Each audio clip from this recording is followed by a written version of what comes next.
reflection of light at curved surfaces. Okay, or here curved mirrors we say, or spherical mirrors.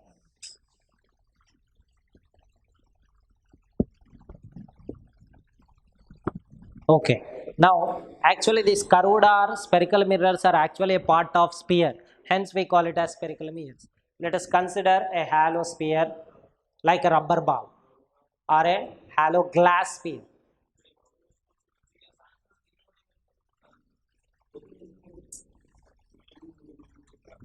A hollow glass sphere I am taking, and for this hollow glass sphere there is a center.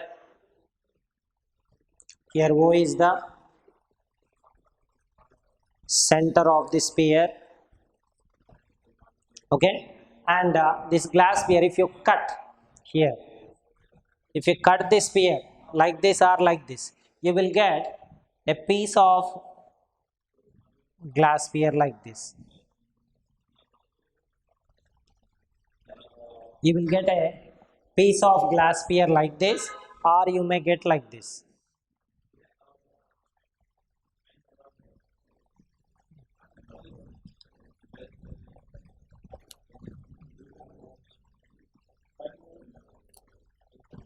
So here this type of piece of glass sphere you will get it now.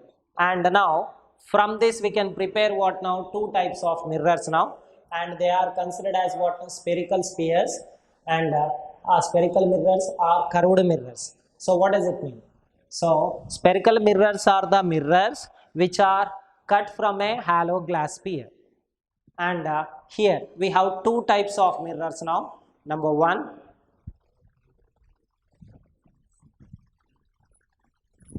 if this is bulging out, this is what is bulging out, this is what we call hollow inside.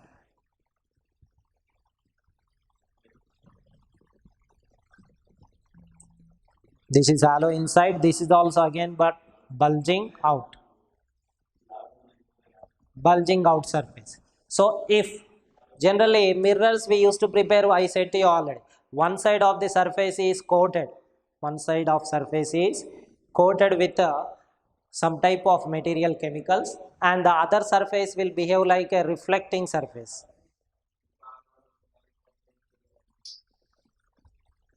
This is the case for plane mirrors.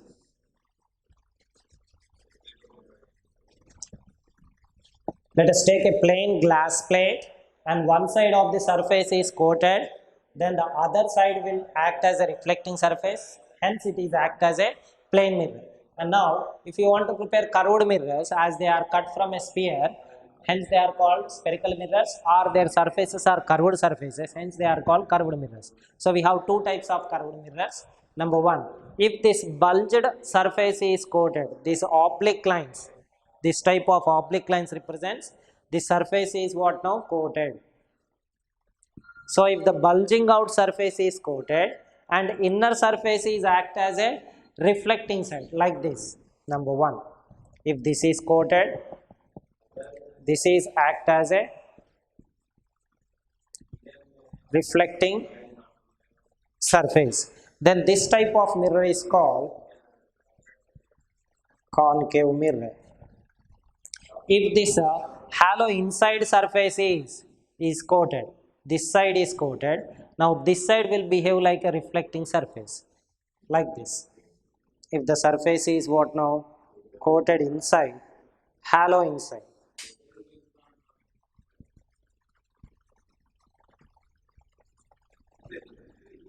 coated this side, and this bulging surface is acting as a reflecting surface,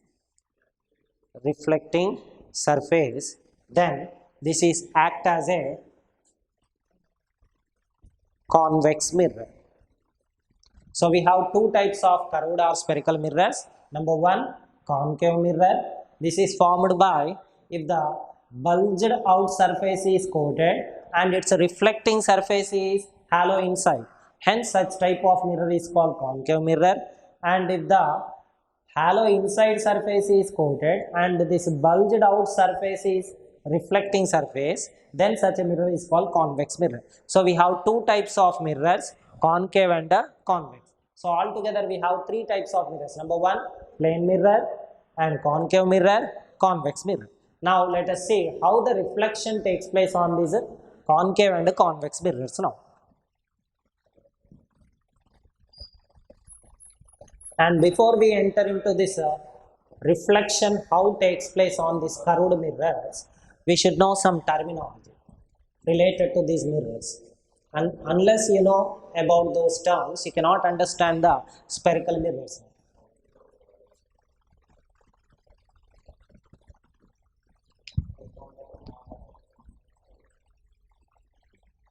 Terms related to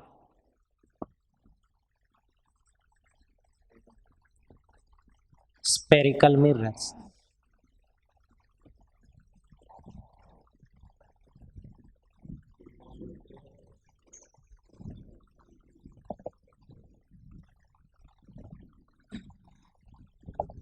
And I am considering halo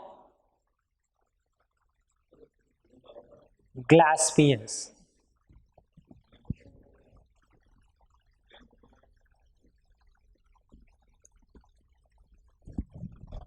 Two halo glass spheres I am taking. I am cutting a part of this halo glass sphere. As you know that sphere has a center and this sphere also has a center O, center of the sphere. And if you cut this part of the sphere and I am coating inside, outside, bulging out surfaces I am coating. So this is bulged surface. When coated, you will get a mirror, we call it as concave mirror. And here I am coating this halo inside sphere. So this surface is act as a reflecting surface which is called as a convex mirror. Convex mirror. Now let us consider here now the terms related to that.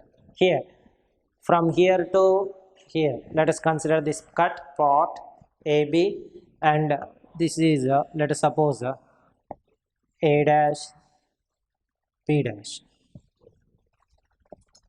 And now here, so precisely if you consider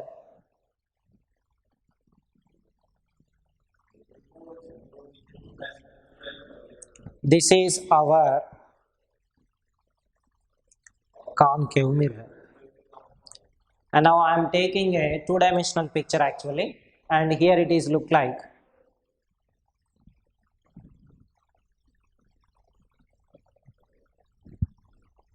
A dash B dash. This is convex mirror. So here is, this is concave mirror, this is convex mirror. Both are cut from a sphere, halo sphere, hence we call it as spherical mirrors. This is concave mirror, that is convex mirror. Now for both the mirrors, the terms are common. And number one, first one is here, center of the sphere.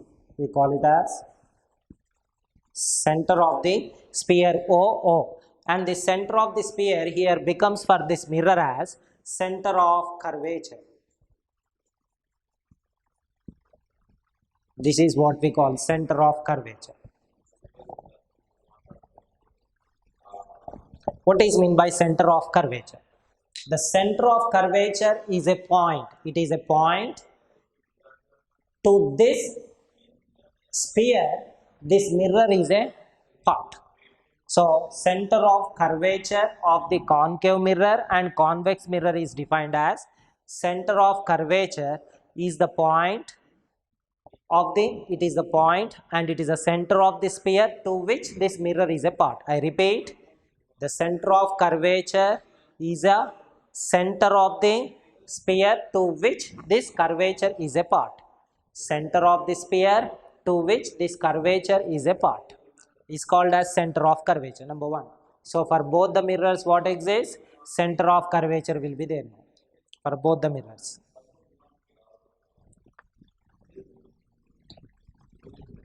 And now I am rubbing the remaining part of the sphere now. So you will get the center of the curvature of the both the mirrors now. Center of curvature of the mirror. Number 2, and there is a midpoint for this total mirror. There is a midpoint, and this midpoint geometrically there is a midpoint of the mirror, midpoint of mirror for both the mirrors, concave mirror and convex mirror, which is called as pole of the mirror. We consider as a pole. So first one, center of curvature. Number 2, pole of the mirror. For both of them there is a pole. Pole of concave mirror, pole of convex mirror. And next, here is their imaginary line which is passing, through pole of the mirror and center of curvature. Imaginary line by joining the pole and the center of curvature, by joining, if you draw a line, imaginary line, which is considered as principal axis. This is also considered as principal axis. An imaginary line joining the pole of the mirror and its center of curvature is called as a principal axis. So an imaginary line joining the pole of this convex mirror and its center of curvature is considered as principal axis. So principal axis. So we consider this is PC line.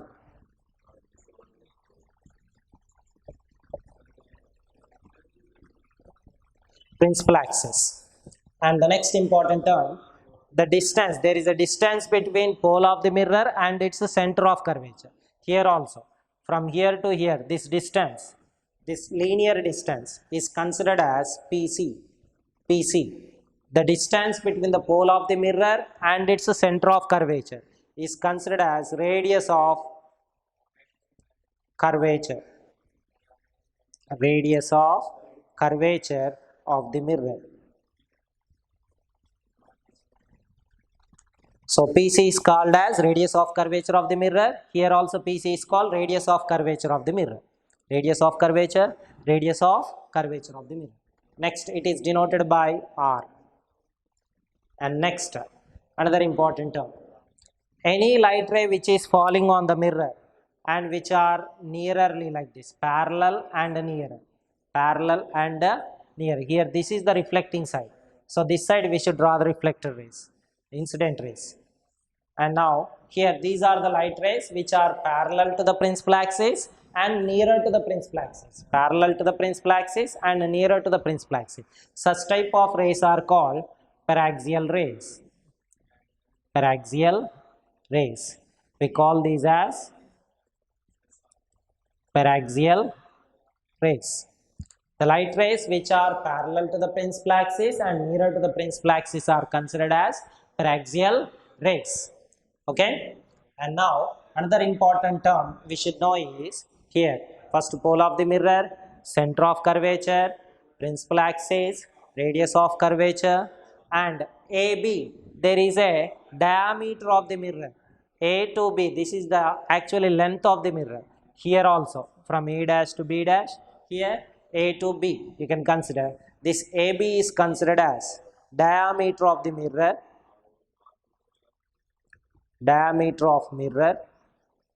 Which is generally considered as aperture. So for this concave mirror, AB is the aperture. For convex mirror, A dash B dash is the aperture. Okay. And now another important term. Now let us consider. So whenever the light rays are parallel to the principal axis and nearer to the principal axis, like paraxial rays I am considering, which are incident on this and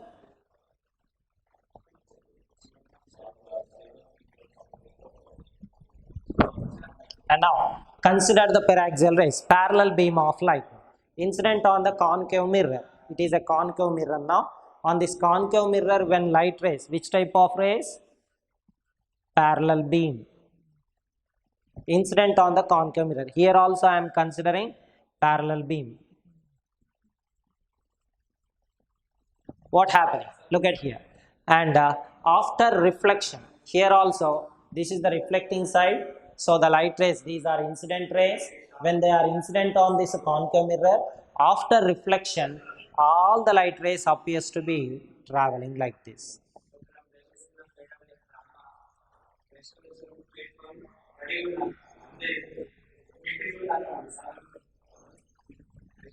And if you observe, all the light rays are after reflection. These are the reflector rays. And here, the reflector rays appears to be like this.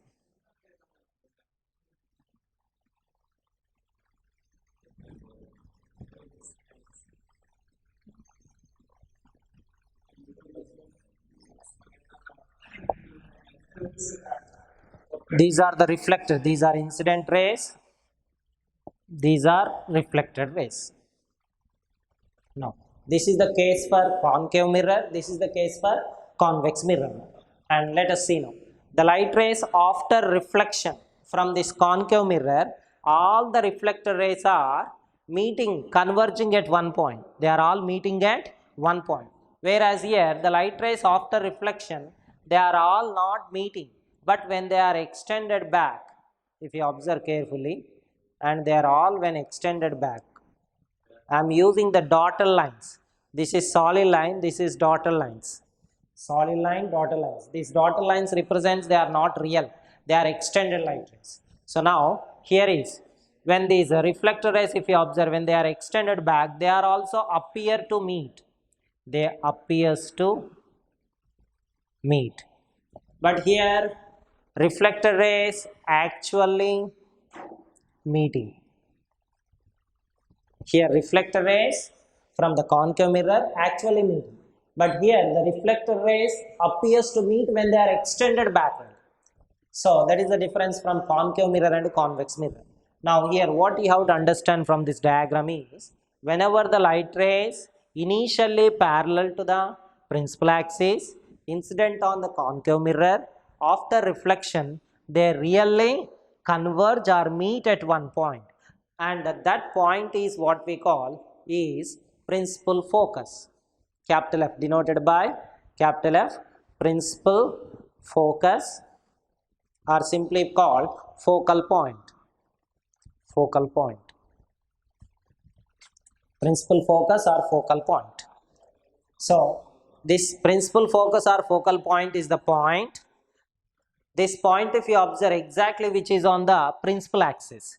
So principal focus is a point on the principal axis where the light rays initially parallel to principal axis, after reflection from the concave mirror, they converge. They converge. You know already, converging beam, diverging. Converging means they are meeting at one point.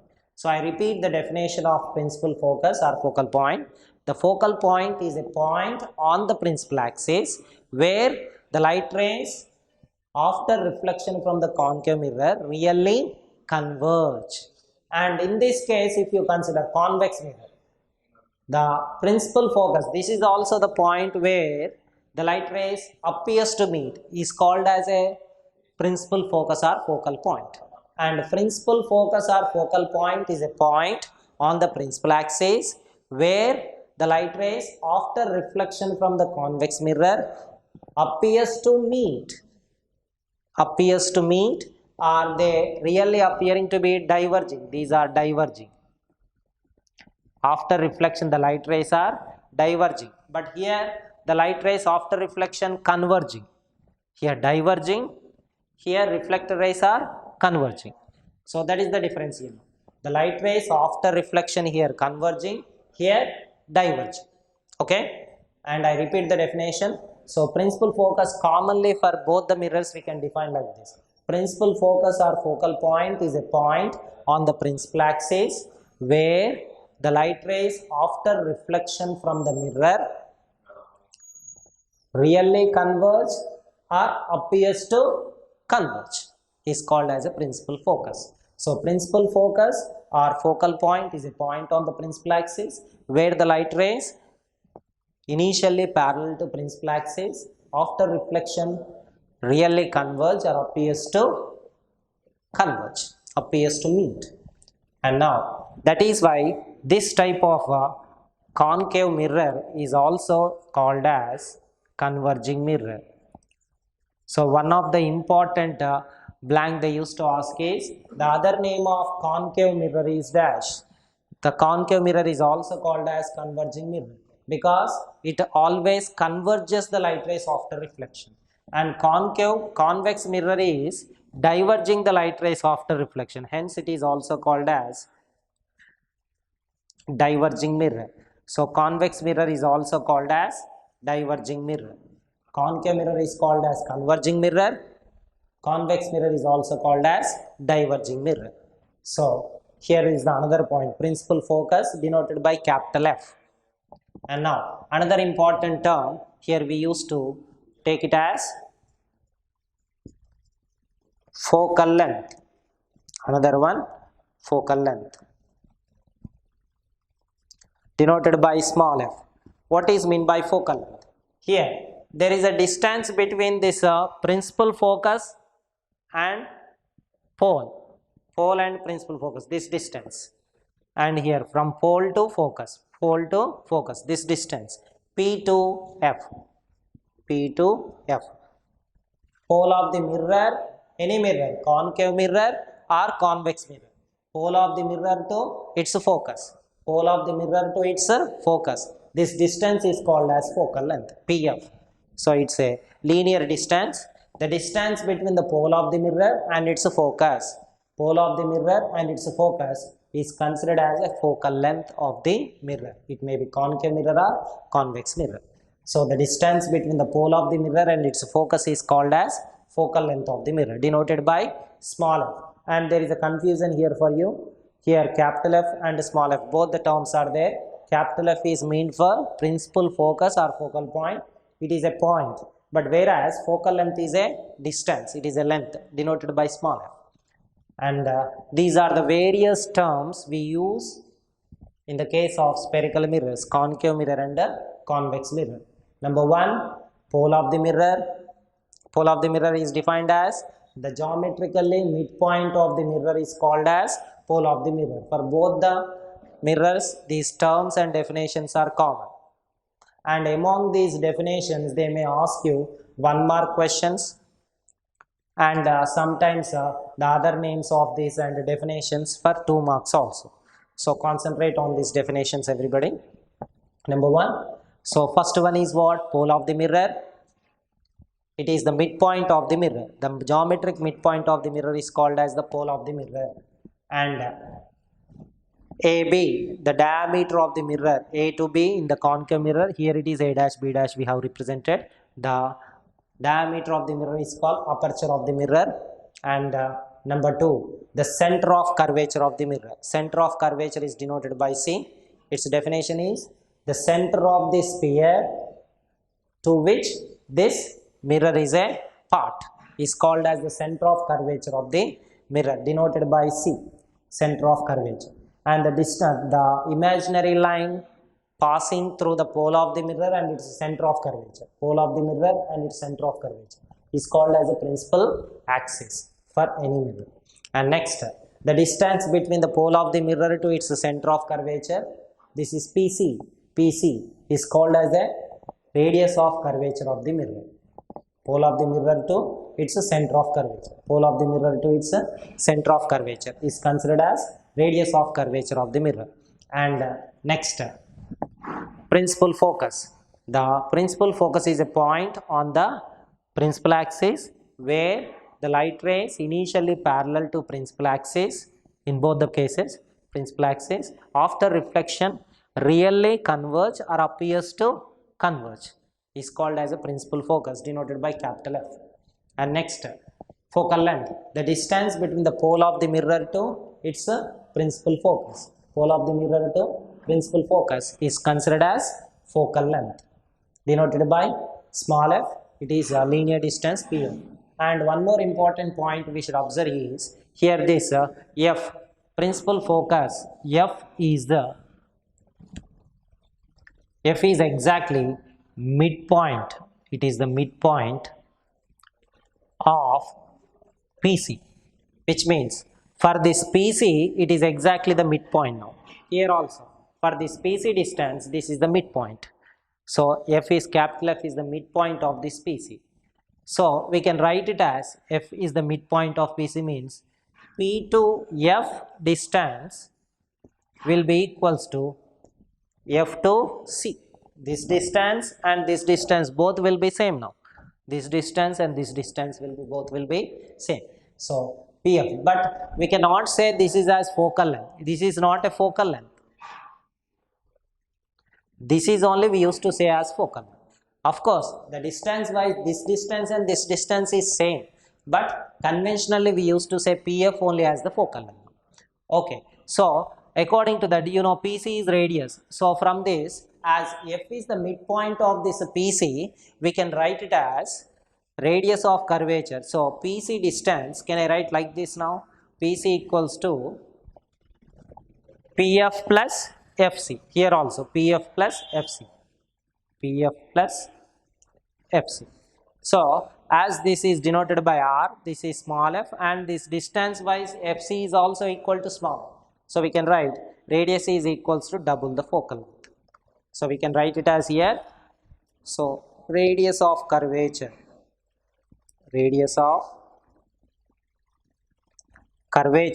is equals to double the focal length. Radius of curvature is equals to double the focal length. Or focal length we can consider as half of the radius. So this focal length is we can consider as half of this radius, or radius is equals to double this focal length. Focal length is double half of the radius, or radius is double the focal length of the mirror. So this relation is also they used to ask for 1 mark, and they may give you small problems on this radius. For example, if the focal length of the concave or convex mirror is 10 centimeters, what is its radius? So radius can be given as what now? Double the focal length. So 2 into 10, 20 centimeters. Or they may ask you like this also. If the radius of curvature of concave or convex mirror is some 30 centimeters. So what is the focal length of the mirror? So focal length of the mirror can be given as, you know, half of the radius of the curvature. So which is nothing but 30 by 2, which is equals to 15 centimeters. So this is small half mark bits, multiple choices they may give you on this formula. So this is the total terminology related to spherical mirrors, and if you remember these terms only, we can understand how these mirrors forms the images now. So when light falls on this concave mirror and the convex mirror, how the light reflect and how to draw that diagram and all those is very important point.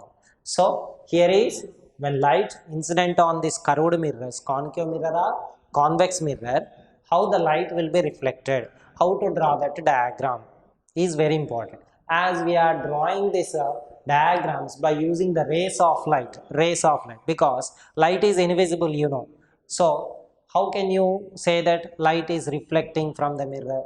It is not visible to us, but we can draw the diagram how curved mirrors will reflect the light by using the rays of light. Hence those diagrams are called ray diagrams. We call it as ray diagrams. So here these ray diagrams are very important, and used to get one long answer 4 marks question on these ray diagrams related to concave and convex mirrors also. So how ray diagrams we should draw, how the image will be formed by these two mirrors. In the case of plane mirror we have seen, but now in the case of curved mirrors, how the image will be formed is very important, and what is mean by image, how many types of images we have, everything we should know.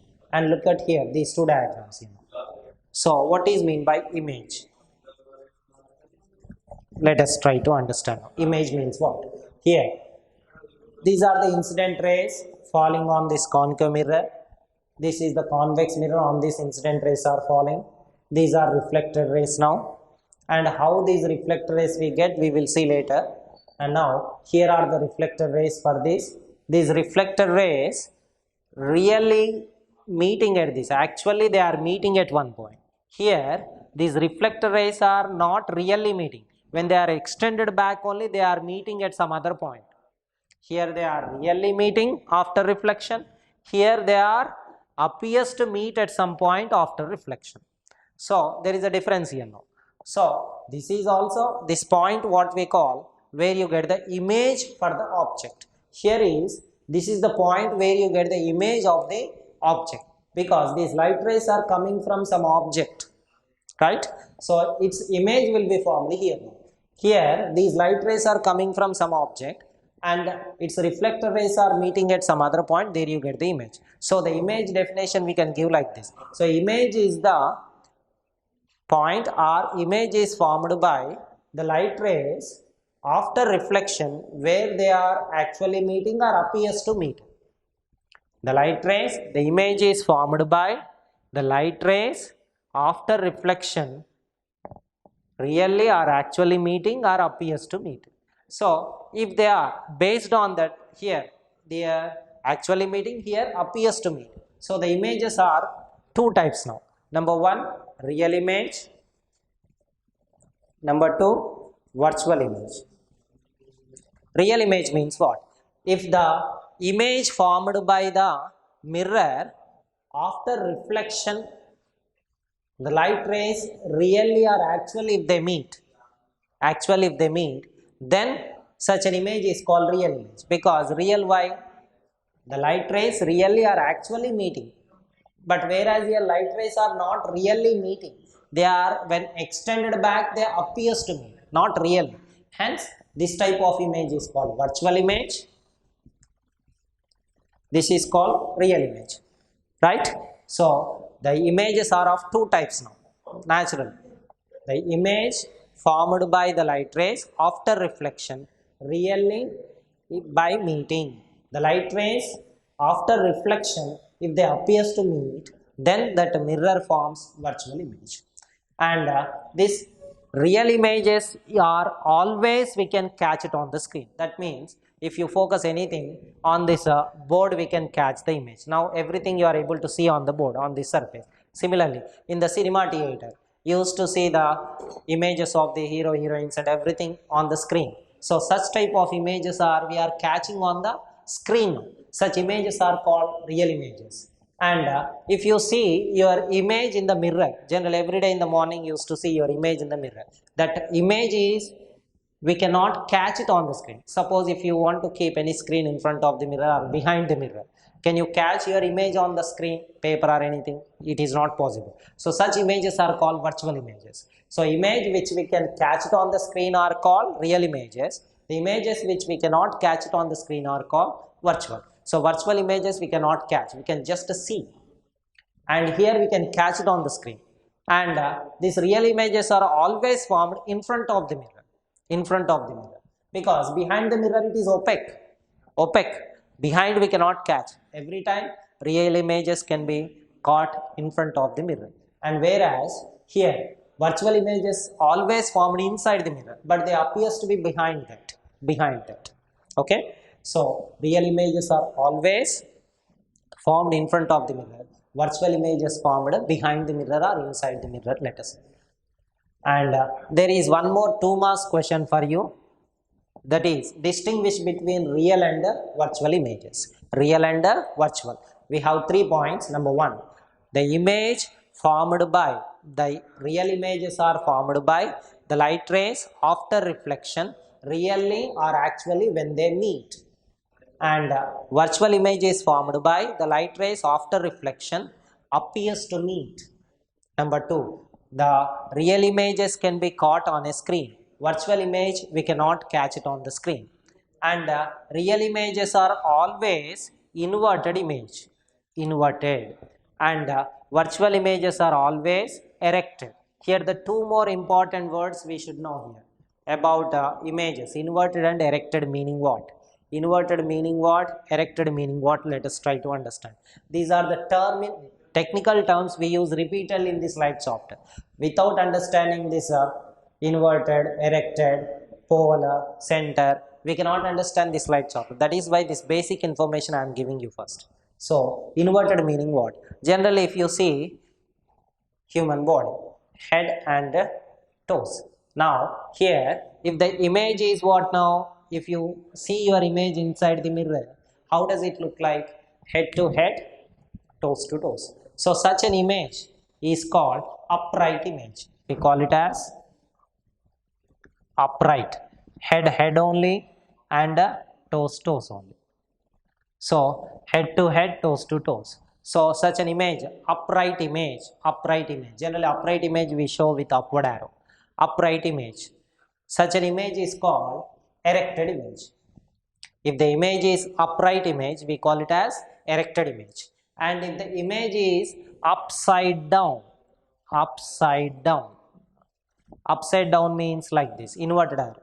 If it is head appearing as what now, below, and legs are what now, top. So upside down image, then such an image is called as inverted image. Inverted. Upside down image is called inverted. Upright image is considered as erected image. Erected, inverted. Erected, inverted. Here virtual image is always what type of image? Erected image. And real image which we catch it on the screen is always what now? Inverted. But you may ask one question. In cinema theaters we are seeing real images which we are able to catch it on the screen. But why don't you see inverted images of the images? Because in the projector we use the lenses and that inverted images again we make it upright. That is why we are able to see upright images on the screen now. It doesn't mean that real images are erected. Okay, so here inverted image and erected image meaning is that. And one more important point, here images is inverted and erected, one more category is there which is laterally inverted. Laterally inverted. Laterally inverted means here when you stand in front of your mirror and keep your right hand by showing like this, for you it appears as what now? Left hand, and left hand appears as right hand for you, which means here right to left, left to right inversion taking place, which means right hand appears as left hand appears as right hand. This type of reversal of the image of an object is called as laterally, surface wise. In mathematics we use the word lateral inversion, lateral surfaces. So like that, laterally inverted image. So the plane mirror you used to see, in the plane mirror every time your image appears as what now? Laterally inverted image. Laterally inverted. Right hand appears as left hand appears as right hand. So right to left inversion of an object is generally considered as laterally inverted. So here there is an important 2 marks question, distinguish between real and inverted.